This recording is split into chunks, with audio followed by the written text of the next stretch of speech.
Chapter 3 એમ ઉઘાર્યું ચંદ્રહાસ. આખ્યાન ખંડ છે. ચંદ્રહાસ આખ્યાનમાંથી કડવા 15માંથી લેવામાં આવેલું છે. કવિ છે પ્રેમાનંદ. જન્મ વડોદરામાં. પિતા કૃષ્ણભટ્ટ. કૃતિઓ ઓખાહરણ, અભિમન્યુ આખ્યાન, ચંદ્રહાસ આખ્યાન, સુદામાચરિત, મામેરુ, નળાખ્યાન, રણયજ્ઞ, દશમ સ્કંદ. પછી ચેપ્ટર 3ના મુખ્ય પાત્રોમાં ચંદ્રહાસ, ધૃષ્ટબુદ્ધિ, મદન અને વિષયા છે. એનો રાગ છે એ ગોળી રાગ છે.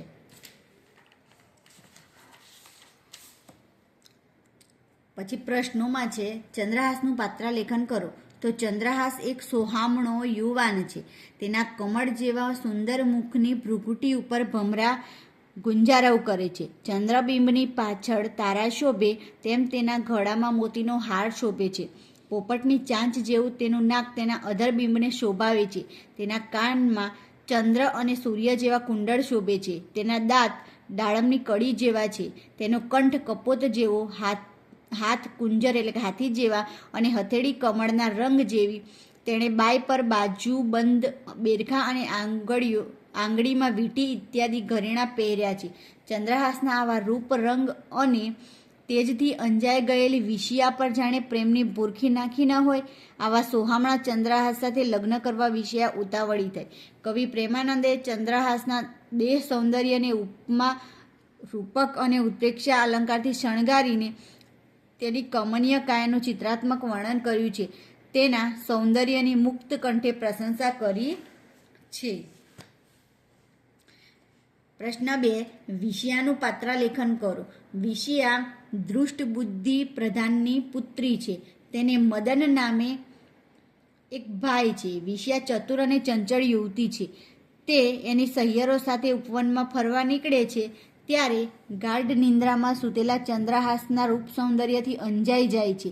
ચંદ્રહાસની નજીક જવા ઈચ્છતી વિષયા પોતાની સહિયરો તેને સંતાઈને ન જુએ તેની પણ કાળજી લે છે. એટલું જ નહીં, ચંદ્રહાસ જાગી ન જાય તેની સાવધાની રાખે છે. એ માટે પોતાના પગના ઝાંઝર ઊંચા ચડાવી જળમાં બગલો ચાલે તેમ તે હળવેથી ડગલા ભરે છે. ચંદ્રહાસના રૂપ, રંગ અને તેજ પર એ વારી જાય છે. એને થાય છે કે જાણે તેના પર પ્રેમની ભૂરખી નાખી. એ વિચારે છે કે જે નારીએ જપ, તપ, વ્રત અને દેહ દમન કર્યા હશે એને જ આવો ભરથાર મળે. પોતે તો એવી ભાગ્યશાળી નથી, પુણ્ય કર્યા નથી એટલે પાપણી છે. એને આવો રૂપાળો સ્વામી ક્યાંથી મળવાનો? પણ વિષયા ચકોર છે. અચાનક ચંદ્રહાસની કમરે બાંધેલો પત્ર હળવેકથી છોડી લઈ તે વાંચે છે. એના પિતાએ પુત્રને સંદેશ આપ્યો છે કે ચંદ્રહાસને વિષ આપી મારી નાખે. પિતાનો આ સંદેશો વાંચતા જ તે છણકો કરે છે. આવું લખતા પિતાના હાથ કપાઈ જવા જોઈએ. વિષયામાં કોઠાસૂઝ છે. તે તત્ક્ષણ સમય સૂચકતા વાપરે છે. પોતાના એક નેત્રમાંથી કાજળ અને બીજા નેત્રમાંથી જળ લે છે અને તણકલા વડે 20 શબ્દમાં યા અક્ષર ઉમેરી વિષયા કરી પત્ર ચૂપચાપ ચંદ્રહાસની કમરમાં ભેરવી દે છે. આમ વિષયા ચંદ્રહાસને મૃત્યુમાંથી અદ્ભુત રીતે ઉગારી લે છે અને દૃષ્ટ બુદ્ધિની યોજનાને નિષ્ફળ બનાવવામાં તે સફળ થાય છે. આમ વિષયા ચંદ્રહાસ સાથે પરણવા તૈયાર થાય છે. પ્રશ્ન 3. ચંદ્રહાસનું મનોહર રૂપ જોઈને વિષયા શોક શા માટે અનુભવે છે? તો ચંદ્રહાસનું મનોહર રૂપ જોતાં જ વિષયા તેનાથી મોહાઈ જાય છે. પરંતુ તે તત્ક્ષણ વિચાર કરે છે કે જેણે જપ, તપ, વ્રત અને દેહ દમન કર્યા હોય તે જ એના ઘરની નાર હોય. જે ભાગ્યશાળી હશે તેને જ આવો સુંદર ભરથાર મળશે. પોતે એક પણ પુણ્ય કર્યું નથી તો આવો ભરથાર ક્યાંથી મળવાનો? આવા વિચારથી વિષયા દુઃખી થઈ જાય છે અને ચંદ્રહાસનું મનોહર રૂપ જોઈને શોક અનુભવતી આંસુ સારે છે. પ્રશ્ન 4. ચંદ્રહાસ પાસેનો પત્ર વાંચી વિષયાએ શી પ્રતિક્રિયા આપી? તો વિષયાએ ચંદ્રહાસ પાસેનો પત્ર વાંચ્યો. તેમાં તેના પિતાએ ચંદ્રહાસને વિષ આપી મારી નાખવાની વાત પુત્રને લખેલી. પિતાનો આ સંદેશો વાંચતા જ તે છણકો કરે છે. આવું લખતા પિતાના હાથ કપાઈ જવા જોઈએ. જો કે વિષયામાં કોઠાસૂઝ છે. તે તત્ક્ષણ સમય સૂચકતા વાપરે છે. પોતાના એક નેત્રમાંથી કાજળ અને બીજા નેત્રમાંથી જળ લે છે અને તણખલા વડે વિષ શબ્દમાં યા અક્ષર ઉમેરી વિષિયા લખી એ પત્ર ચૂપચાપ ચંદ્રહાસની કમરમાં બાંધી દે છે. ચંદ્રહાસ કેવી રીતે ઉઘર્યો?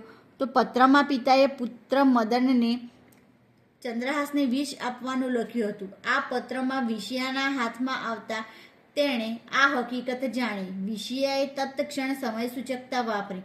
પોતાની હૈયા સૂઝથી તરત જ તેના એક નેત્રમાંથી કાજળ અને બીજા નેત્રમાંથી જળ લઈ તણખલા વડે પત્રમાં લખેલા વિષ શબ્દમાં યા અક્ષર ઉમેરી વિષનું વિષિયા કરી નાખ્યું.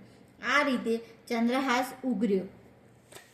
પ્રશ્ન 6 છે, ચંદ્રહાસને જોઈને વિષિયા કેવા પ્રકારનું મનોમંથન અનુભવે છે? તો ચંદ્રહાસના રૂપ રંગ અને તેજ પર વિષિયા વારી જાય છે. તેને થાય છે કે જાણે તેના પર પ્રેમની ભૂરકી નાખી. એક ક્ષણે તેના મનમાં મંથન શરૂ થાય છે. જે નારીએ જપ તપ વ્રત અને દેહ દમન કર્યા હશે તેને જ આવો ભરથાર મળશે. પોતે તો એવી ભાગ્યશાળી નથી, પોતે પાપણી છે.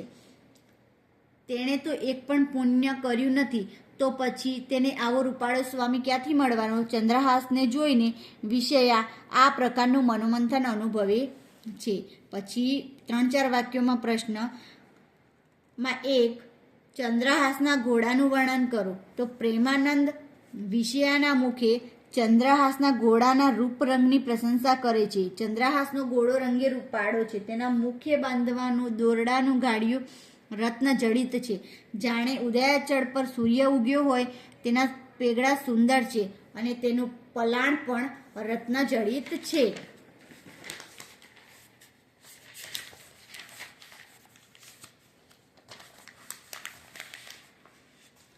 પછી પ્રશ્ન 2 દૃષ્ટ બુદ્ધિ પ્રધાને કાગળમાં શો સંદેશો લખ્યો છે?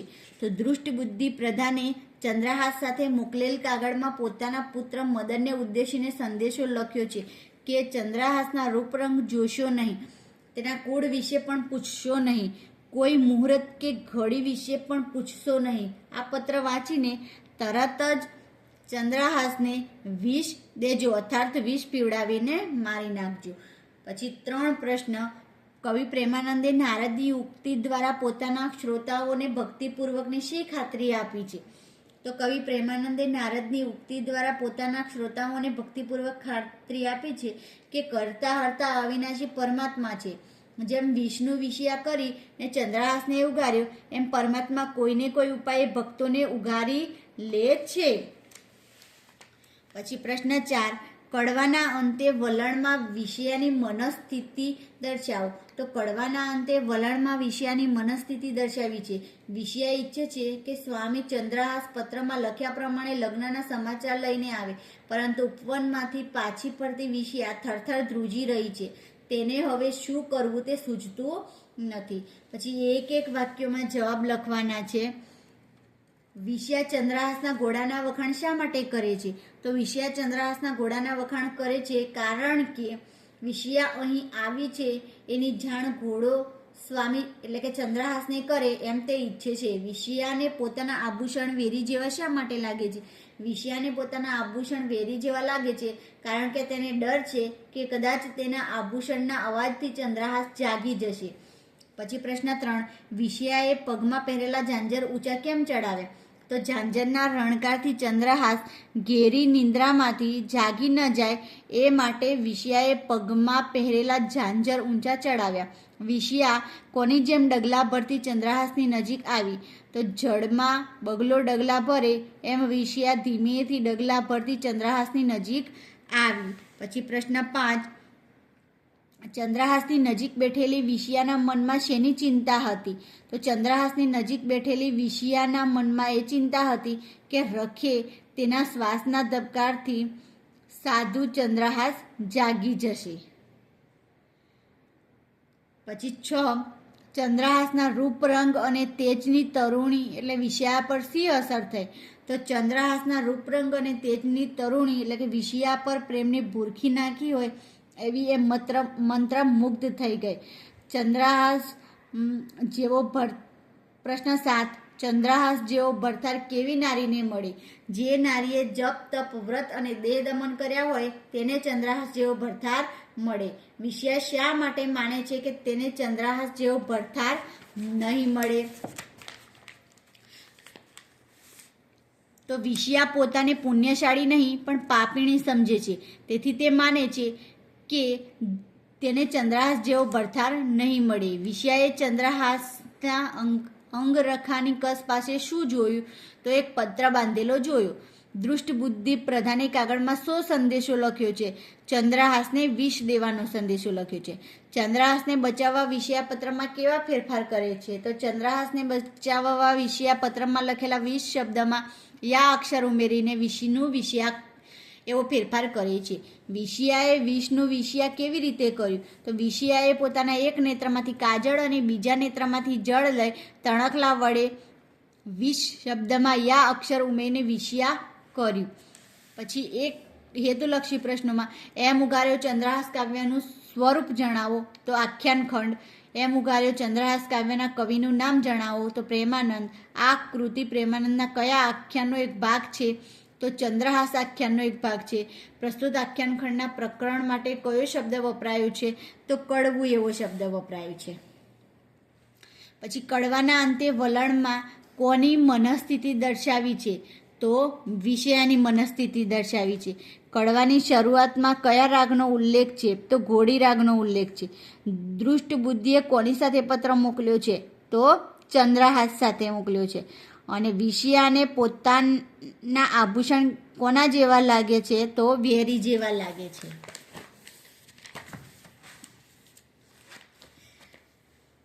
પછી વ્યાકરણમાં પત્ર ફરી પ્રેમદાએ બાંધ્યું એનું કર્મણી વાક્ય બનાવવાનું છે. તો પત્ર ફરી પ્રેમદાથી બંધાયો એવું થશે. પછી વાંચી પત્રને વિષયાથી બોલાયું ત્રાહે ત્રાહે ત્રિભુવનનાથ એનું કર્તરી વાક્ય બનાવવાનું છે. તો વાંચી પત્ર ને વિષયા બોલી ત્રાહે ત્રાહે ત્રિભુવનનાથ. પછી હું ઘેર જઈને વાટ જોઉં છું નું ભાવે વાક્ય બનાવવાનું છે. તો મારાથી ઘેર જઈને વાટ જોવાય છે. પછી ચોથું છે યૌવનાએ કાગળ તત્ક્ષણ છોડી દીધો. તો યૌવનાથી કાગળ તત્ક્ષણ છોડી દેવાયો. પછી પાંચમું છે વિષયાએ વિમાસી જોયું એનું ભાવે વાક્ય બનાવવાનું છે. તો વિષયાથી વિમાસી જોવાયું. પછી વાક્ય પરિવર્તન કરવાનું છે. પ્રથમ વાંચતા રૂડા લાગતા આજ શત્રુ થઈ નિવડિયાનું ઉદ્ગાર વાક્ય બનાવવાનું છે. બરાબર. પછી પત્ર લખી મોકલ્યો પિતાએ મુજ સ્વામી એનું સંભાવનાર્થ વાક્ય બનાવવાનું છે. તો પત્ર લખી મોકલ્યો હશે પિતાએ મુજ સ્વામી માં હશે ઉમેરવાનું છે. પછી પત્ર લઉં તો પાછો ફરી જાય એનું ક્રિયાથી તત્પર્ય વાક્ય બનાવવાનું છે. તો પત્ર લઈ લે તો પાછો ફરી જાત એવું થાય. પછી ચોથો છે એ નિદ્રાવસ્થી કેમ ઉઠાડ્યું આજ્ઞાર્થ વાક્યમાં ફેરવાનું છે. તો નિદ્રાવસ્થી ઉઠાડો એવું થશે. બરાબર. પછી ખોટા પ્રત્યયો વપરાયા છે. બરાબર. તો એ ખોટા પ્રત્યયોને સુધારીને લખવાના છે. જે નારીનો પરમ ભાગ્ય જેને આવો હશે ભરથાર. તો તે નારીનું પરમ ભાગ્ય જેને આવો હશે ભરથાર આવે. પછી વિષયાને વિમાસી જોયુંમાં ને ના આવે એ આવે. પછી વિશાળ હૃદય ને હાર હેમનું. તો હેમનું ના આવે હેમનું આવે. પછી કટી કેસરીથી તો થી ના આવે ના આવે. પછી અર્થભેદ કરવાના છે. શબ્દોના અર્થભેદ કરવાના છે. તો અળગું એટલે આપણી પાસે હોય તેવું કોઈ દૂર થાય તે, અને વેગળું જે દૂર હોય ને દૂર જ રહે તે. પછી બ્રહ્મર એટલે ભમરો થાય ને ભમ્મર એટલે ભવું થાય. પછી પાણી એટલે જળ થાય અને પાણી એટલે હાથ થાય. પછી કાળજ એટલે કાળજું થાય ને કાજળ એટલે મેષ થાય. પછી સૂજે તો સમજે અને સૂજે તો સોજો ચડે થાય. પછી તરણી તો નૌકા થાય અને તરુણી તો યુવાન સ્ત્રી થાય. પછી સામસામેના સમાનાર્થી શબ્દોમાં તુરીનો સમાનાર્થી અશ્વ ઘોડો થાય, મુખનો વદન ચહેરો થાય, સખી એટલે સહિયર બહેનપણી થાય, અંબુજ એટલે પંકજ કમળ થાય, શશી એટલે સુધાંશુ ચંદ્ર થાય. પછી શુક એટલે પોપટ ફીર થાય, અર્જુન એટલે પાર્થ સવ્ય સાચી થાય, વિષ એટલે ઝેર હળાહળ થાય, દાડમ એટલે અનાર ગુલનાર થાય, સમીપ એટલે પાસે નજીક થાય. પછી મુદ્રિકા એટલે વીંટી મુદ્રા થાય, કટી એટલે કેડ કમળ થાય, પરમ એટલે શ્રેષ્ઠ ઉત્તમ થાય. પછી ભાણ એટલે ભાનુ સૂર્ય થાય.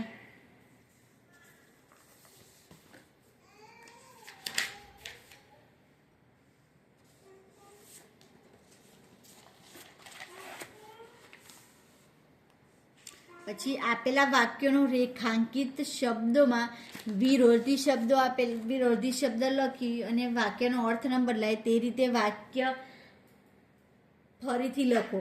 સાચા માણસે હંમેશા જાગતા રહેવું જોઈએ, તો સાચા માણસે ક્યારેય ઊંઘમાં ન રહેવું જોઈએ.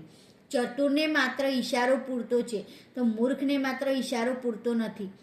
પછી સજ્જનની હંમેશા સમીપ રહેવું લાભદાયક છે, તો સજ્જનથી હંમેશા દૂર રહેવું લાભદાયક નથી. પછી સત્સંગ એ વ્યક્તિ માટે ભાગ્ય છે, તો સત્સંગ એ વ્યક્તિ માટે દુર્ભાગ્ય નથી. પછી શબ્દ સમૂહ છે જેને ઉપમા ન આપી શકાય તેવું અનુપમ. પશુના મોઢે બાંધવાનું દોરડાનું ઘાડિયું તો મુખ મોરડો, ઘોડાની પીઠ ઉપર મૂકવાની બેઠક પલાણ, સ્ત્રીઓનું પગના અંગૂઠામાં પહેરવાનું ઘરેણું અણવટ, પગની આંગળીનું ઘરેણું વીંછીઓ, હરી એટલે ચંદ્રના જેવા મુખવાળી હરિવદની. પછી પગથી માથા સુધી તો નખશિખા. પછી કમળ એટલે અંબુજના જેવા સુંદર મુખવાળો સુવદન અંબુજ. પછી હાથ પર પહેરવાનું ઘરેણું તો બાજુબંધ, અંગરખા જેવું એક વસ્ત્ર તો કભાય, અંગરખું બંડી વગેરે ભીડવાની નાની દોરી તો કસ. શુભ અને માંગલિક સમય મુહૂર્ત. સ્વર્ગ, મૃત્યુ અને પાતાળ એ ત્રણેય ભુવનના સ્વામી ત્રિભુવનનાથ. ઘોડે સવાર જેમાં પગ રાખે છે તે કડા તો પેગડા. પછી શબ્દો આપેલા છે એના તળપદા શબ્દોનું શિષ્ટ રૂપ આપવાનું છે, તો નરીખું એટલે જોવું થાય, સાટે બદલે થાય, કોઈ એટલે કોઈ થાય, ધીર એટલે ધીરજ થાય, હ્યાં એટલે અહીં થાય, બાય એટલે બાવડું થાય, સરસ્યું એટલે સમીપ થાય, પૂઠે એટલે પાછળ થાય, ભાણ એટલે સૂર્ય થાય, પચે એટલે પછી થાય, જોય એટલે જુએ થાય, શ્વાસ એટલે શ્વાસ થાય, મરમ એટલે મર્મ થાય, આભરણ એટલે અલંકાર થાય, મજ એટલે મારો થાય, બગ એટલે બગલો થાય, પેખે એટલે જુએ થાય, દિશે એટલે દેખાય થાય, અને રખે એટલે કદાચ થાય. પછી જોડણી સુધારીને ફરીથી લખવાની છે. પછી વિરામ ચિહ્નનો ઉપયોગ કરીને વાક્ય ફરીથી લખવાના છે. પછી રૂઢિપ્રયોગના અર્થ જોઈએ. દ્રષ્ટિ આડી રાખવી તો નજરે ન ચડવું કે આવવું. પોતાનું મોં કોઈ ન જોઈ જાય એટલે ચોરે દ્રષ્ટિ આડી રાખી. હિમે હાડ ગાળવા, બરફની ઠંડીમાં હાડકાં નબળા પડી જાય ત્યાં સુધી તપ કરવું. ઋષિએ હિમે હાડ ગળી જાય એટલું તપ કરતા. પછી સુખ ટાળવા તો સુખનો ત્યાગ કરવો. સાચા સંત જીવનમાં સર્વે પ્રકારના સુખ ટાળીને ભગવાનની ભક્તિ કરતા હોય છે. પછી જળ ભરવા તો આંસુ સારવા. સિયાચીનની બર્ફીલી પહાડી પર શહીદ થઈ ગયેલા જવાનોના સમાચાર સાંભળી દેશની જનતાની આંખોમાં જળ ભરાયા. પછી વાક્યોમાંથી સંયોજક શોધીને લખવાનું છે.